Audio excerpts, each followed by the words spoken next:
3 დეკემბერი შეზღუდული შესაძლებლობების მქონე პირთა საერთაშორისო დღეა. თარიღთან დაკავშირებით სოფლიოში სხვადასხვა ღონისძიებები იმართება. ვაჩვენოთ საზოგადოებას ჩვენი შესაძლებლობები პროექტის ფარგლებში შეზღუდული შესაძლებლობების მქონე პირთა თანადგომის კომიტეტის და ქრისტიან დემოკრატიული მოძრაობის ახალგაზრდული ფრთის ორგანიზებით ბათუმში ტრენინგ სემინარი გაიმართა.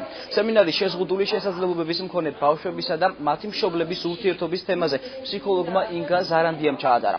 ტრენინგის დასრულების შემდეგ ქრისტიან დემოკრატებმა შეზღუდული შესაძლებლობების მქონე ბავშვების ხელვაშავის თოჯინების თეატრში სპექტაკლზე დაბადიჟეს. სტატისტიკური მონაცემებით მსოფლიო მოსახლეობის დაახლოებით 10%, ანუ 650 მილიონი ადამიანი უნარ შეზღუდულია. საქართველოში კი ოფიციალურად 182,000-ზე მეტი შეზღუდული შესაძლებლობის მქონე ადამიანი ცხოვრობს.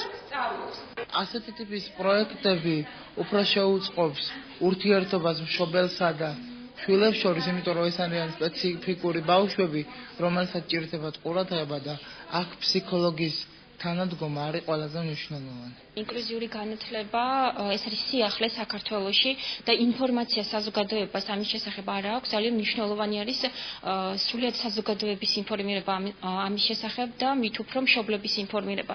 დღევანდელი შეხვედრა ემსახურება სწორედ ამას, სპეციალური საგანმანათლებლო საჭიროების მქონე ბავშვების მშობლების ინფორმირებას ინკლუზიური განათლების შესახებ, თუ რა უპირატესობები აქვს ინკლუზიური განათლებას.